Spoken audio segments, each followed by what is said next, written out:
Every town has a dark side.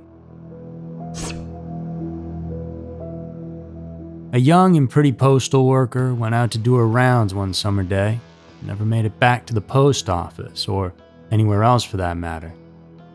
23-year-old Deborah Schatz disappeared from an affluent neighborhood in Texas, and the details around what exactly happened to her are about as senseless and tragic as any crime can get. She would be found murdered soon after, dumped and stuffed deep down in the mud of a creek bed. The shocking nature as to what happened to her will go on to be one-upped by the media frenzy and legal war that followed. And it pitted a wealthy family against a lower-class one, so you can guess as to how it turned out. And for all these reasons and more, this is why Deborah's case has gone down as one of the strangest in all of Texas's history. Hey guys, it's Andrew, and thanks for tuning in to this week's episode of Every Town, where today we're diving into the details surrounding this young lady, a person who had everything in front of her taken in the blink of an eye by someone who, well, doesn't even know why they actually did it. And this case was suggested by one of you, so thanks for that, and I hope you all enjoy it. Now let's head on down to the Lone Star State to cover a senseless crime that devastated a family, disappointed our legal system, and left wounds that have never fully healed. And this is the tragic story of Deborah Schatz.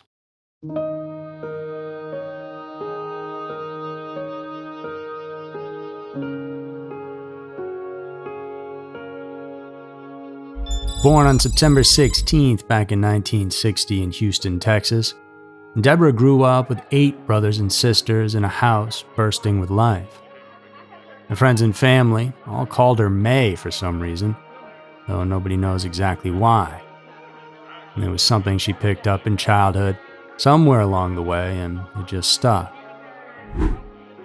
The Schatz home itself wasn't much to look at from the outside. It was typical middle class, and inside there were a lot of mouths to feed. Their faded green house on Kempwood Street with 3 bedrooms squeezed in all 9 kids, while Dad Albert kept the family afloat working at General Welding after serving as an army cook. Her mother, Barbara, focused on raising those 9 children, so they didn't have much, but at least they had each other. And May herself was something special, her smile infectious.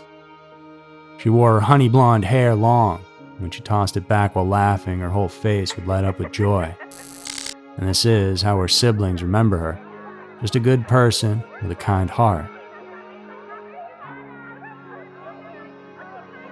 As she got older, she wasn't looking to change the world or climb any corporate ladders.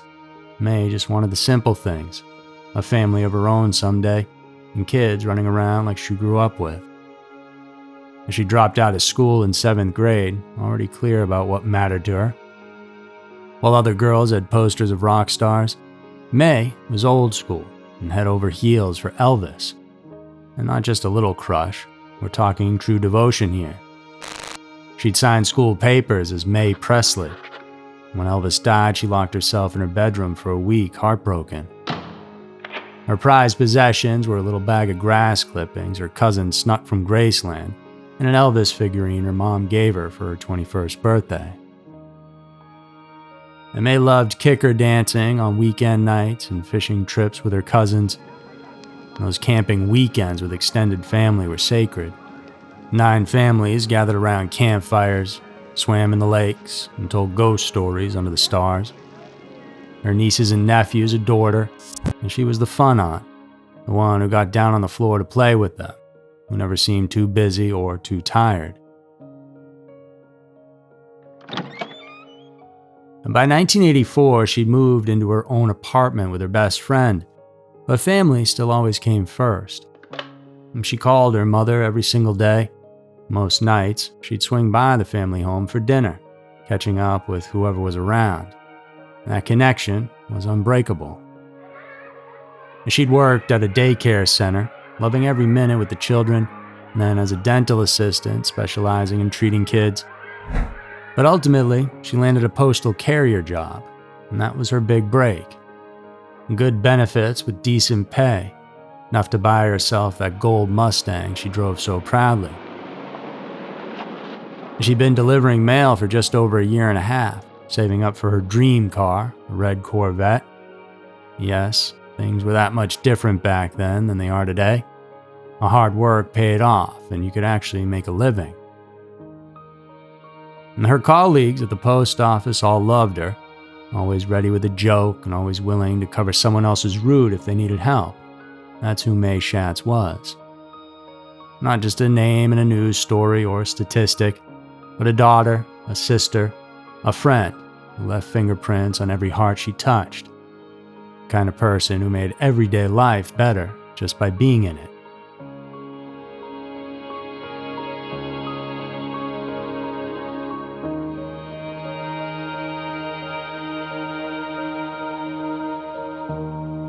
But then came June 7th.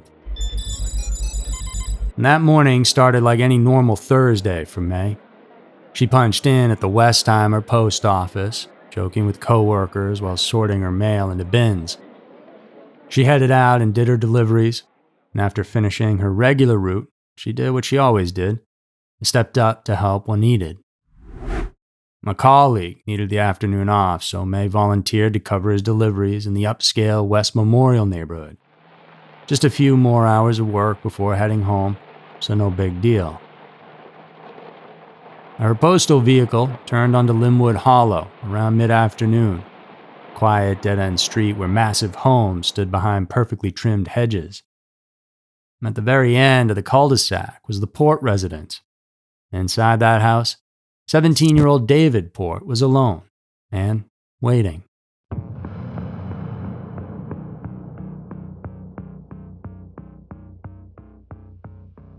And what happened next would only come out later.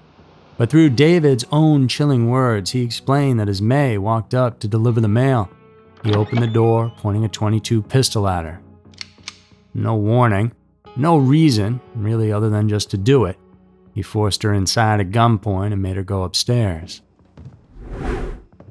May didn't put up a fight, and she followed his orders, but when she saw her chance to possibly get away, she made a run for it, and Dave pulled the trigger. And the bullets hit her in the head, and she crumpled to the floor inside the stranger's home. With the blood pooling around her, David checked her pulse. When he realized she was dead, he didn't panic in the slightest. Instead, he methodically tied her hands together and stuffed her body into a black garbage bag. And then it was time to start cleaning up, washing the blood off his tennis shoes, wiping down the walls where bullets had left holes, and getting rid of the evidence. And he did this, all with the cold detachment of someone just doing some spring cleaning and taking out the trash. He loaded May's body into the trunk of his car and just drove around for hours deciding what the best course of action would be. He drove around so long, in fact, that he had to stop to grab a bite to eat. Normal folks going to and from the parking lot with burgers and fries in hand, walking right past his car with the body of May inside, and they were none the wiser. As night fell over Houston, David finally decided what his next move would be. He drove out to a secluded spot on the outskirts of town near Cypress Creek. He opened up that trunk and pulled May's body out, dragging her to the muddy bank of the water. There, he pushed her deeper and deeper into the muck until she completely disappeared from view. He tossed her mail pouch in after that and some of the cleanup rags, all the final pieces of evidence that the two of them had ever even crossed paths. It was time to ride off into the sunset, but there was one problem, and it was a karmic one when his car got stuck in the mud. At the time, it felt like a stroke of bad luck for him, but it would later become the crucial break investigators needed. Because a tow truck had to come pull him out of there, and that driver would remember the strange teenager out in the middle of nowhere.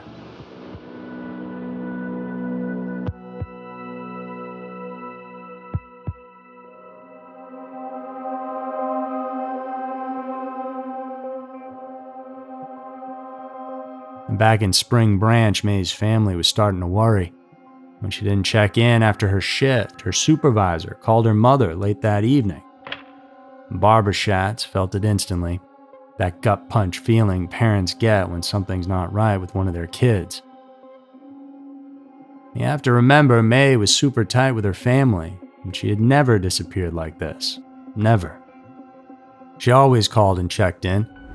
And Barbara shook her husband Albert awake and explained that something had happened to May. She then started calling her other children, fingers trembling as she dialed, hoping there was a logical answer in store, but deep down knowing she wasn't going to find one. May's sister Betty rushed over and found her mother in a state of panic, repeating over and over, "They're killing her. Get her out of that house." And it was like Barbara somehow knew. Mother's intuition cutting through the darkness to find her child. All through that long night, Albert and his sons joined postal inspectors combing through the wooded West Houston neighborhood where May was last seen. The flashlight beams cut through the trees as they called out her name. And they searched for any sign of May or her postal vehicle, but there was nothing, not a trace. By mid-morning on Friday, June 8th, Barbara couldn't shake the feeling that something was horribly wrong. As she later said, she saw a vision, May's face appearing on her bedroom curtain, her hair hanging over her face, covered in red welts. She even heard May's voice crying out, "Mama, come get me, bring me home." What Barbara didn't know at the time was that those red welts matched the ant bites later found on May's body. That same morning, Bernard Port, David's father, approached police as they searched the area to tell them that his own son was missing too. His wife and a friend had come home the night before to find David gone, in a bullet hole in the wall by the staircase. Bernard was worried as David was diabetic and had a learning disability on top of that. And he was somewhere on the spectrum, but back then, there wasn't a whole lot the doctors could do because they didn't understand mental health issues like that. And when police followed Bernard back to his house, he showed them his son's stash of weapons. 2 pistols, 2 rifles, and a shotgun. This is Texas, so it wasn't the craziest thing. But one of the pistols, a .22 caliber, they could tell had recently been fired. And then David's stepmother, Odette, handed over one of his tennis shoes. It had been washed, but bloodstains were still visible. And so, it was at that point that David officially became a suspect. Bernard immediately called a lawyer and told police they'd need a search warrant to go any further. From that moment on, Bernard and Odette refused to answer any questions, a silence they maintained throughout the entire investigation and trial.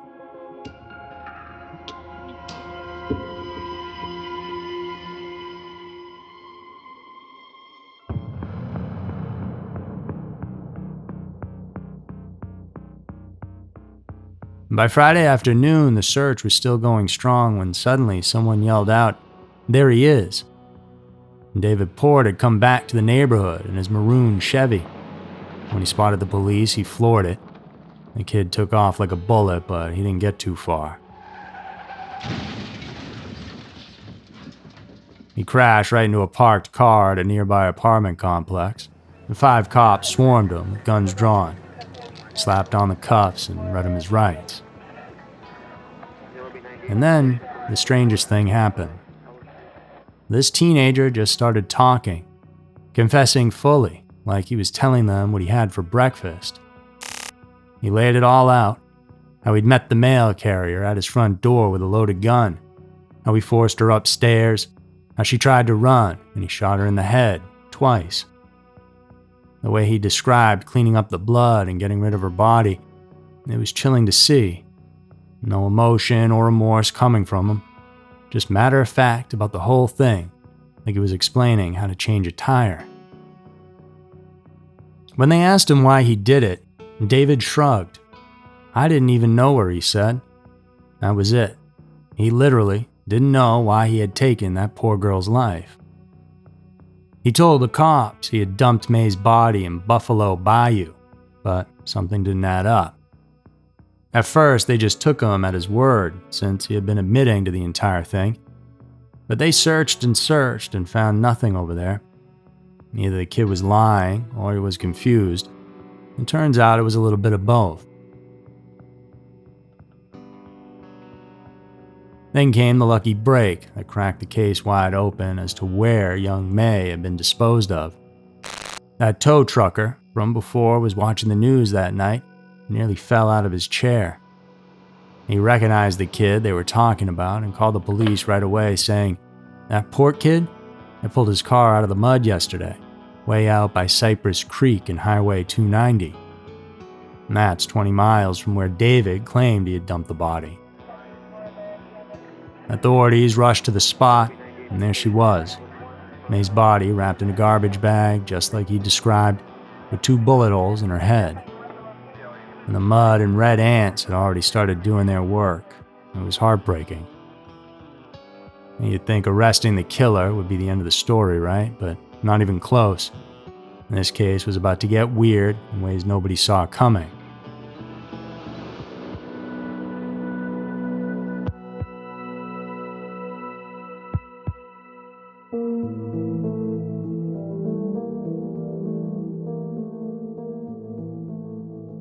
Bernard, David's father, hired Randy Schaefer, who'd learned from the best, the legendary racehorse Haynes, one of the most famous defense attorneys in all of Texas.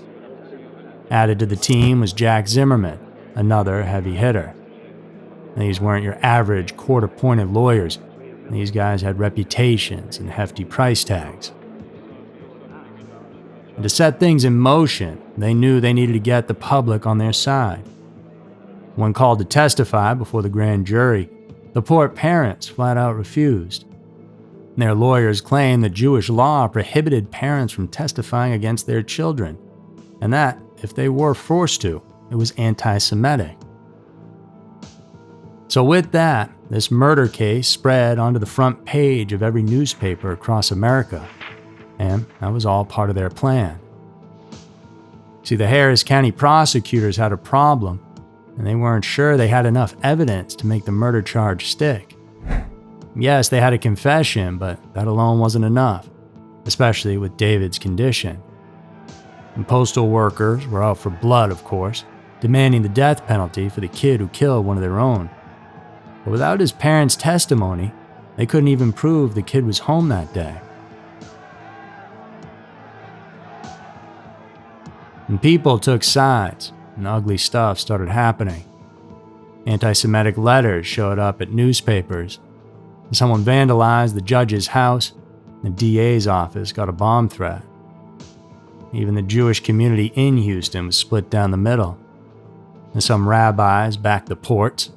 Others, like Rabbi Jack Siegel from one of Houston's biggest synagogues, called the whole argument fake. Since Roman times, he said, Jewish law has been subordinate to the law of the land. Judge William Hatton himself wasn't buying the religious freedom argument and had to make a stand here. He gave the Ports a simple choice, talk or go to jail, and they unexpectedly chose jail. Now, this drew out the trial even further. Bernard spent 2 months behind bars. Odette, who wasn't even David's real mom but his stepmom, stuck it out for 4.5 months. That part was especially weird. It was a woman willing to go to jail for a kid who wasn't even her biological son. And the case against David Port finally went to trial, though, in March of 1985 in New Braunfels, a German ancestral town. Not exactly the best spot for a Jewish kid accused of killing a young woman with a German last name like Shatz, but still the prosecution had their work cut out for them. They didn't have the parents' testimony, and there were big questions about whether they could even use David's confession. And most of their evidence was circumstantial. Yeah, they had the murder weapon and some blood evidence, but nothing that directly tied David to pulling the trigger. But finally came the game changer. The judge decided to allow David's confession after all. Once the jury heard those cold, detailed words straight from David's mouth, it was pretty much over. And here was this kid with no prior record, who everyone described as quiet and passive, suddenly confessing to this brutal murder. And the jury didn't buy the gentle kid act, and they convicted him and slapped him with 75 years in prison. But still, this roller coaster wasn't over. In August of '87, the Texas Third Court of Appeals reversed the whole conviction. It turns out those oral confessions shouldn't have been allowed in the first place under Texas law. And the court basically said, look, we know this is frustrating, but rules are rules. We can't use these kinds of statements as evidence. You can imagine what this did to the Shatz family, and they were already shattered beyond repair. Albert, May's dad, had died just 2 months after his daughter was murdered. The doctors called it a heart attack, but everyone knew it was a broken heart. And then a few months later, they lost Barbara's son-in-law, Roger Allen, too, who died suddenly. And it was like this dark cloud just wouldn't lift from the family.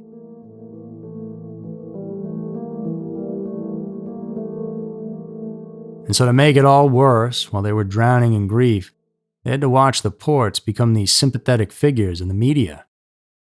Newspapers painted Bernard and Odette Port as these cultured, wealthy, principled people making a brave stand. And many editorial writers actually sided with them. Meanwhile, the Schatz family, this big, tight-knit, working-class family who just lost their daughter and father, well, they were barely mentioned, like they were just a footnote in someone else's drama.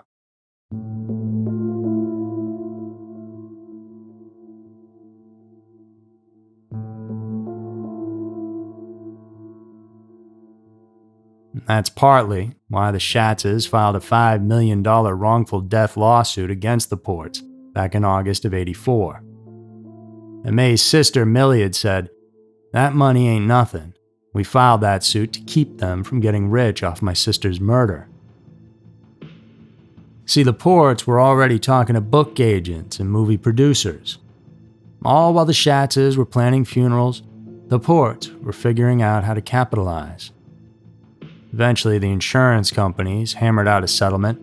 The Schatzes would get $1.66 million paid out over time until 2006. But as anyone who's lost someone knows, no amount of cash fills that hole. And the family talked about feeling this permanent emptiness, like someone had carved out a part of them that could never grow back. And the legal ping pong went on for years. The appeals court said David should go free, but then the Texas Court of Criminal Appeals stepped in and said, nope. And they tossed out the lower court's ruling, and David went back to prison. And there was this weird law from 1977 meant to ease prison overcrowding that meant David would be eligible for supervised release after 26 years. So even with a 75-year sentence, he wouldn't serve anywhere near that time. And through it all, the Schatz family never let go of May. And they still talked about her in the present tense, convinced she was sending them messages from beyond. And they saw signs everywhere, their family dog sniffing at her old backyard swing, and the swing itself moving on a scorching, windless afternoon. And the wildest part, well, they swore they could see her spirit in a family photo taken the Christmas after her murder, a faint, ghostly shape hovering among them. As for David, after 30 years behind bars, he walked free on June 5th of 2014. Almost exactly 3 decades after he murdered Deborah Schatz, he was out. He'd been denied parole multiple times since 2007, but thanks to that 1977 law, his release became mandatory. And today, if you drive down to the corner of Roger Dale and Westheimer in Houston, you'll see a post office with Deborah's name on it, and they dedicated it back in January of 2001. A building, a plaque, a name that most people walk past without a second thought. But for her 8 brothers and sisters, and for her army of nieces and nephews, it's so much more. They'll never know her laugh, her hugs, her spirit, just stories and faded photographs. Meanwhile, David Port, he's free. A technicality and a prison overcrowding law put him back on the streets just days before the anniversary of May's murder. And the system protected David Port, and it buried Deborah Sue Schatz twice.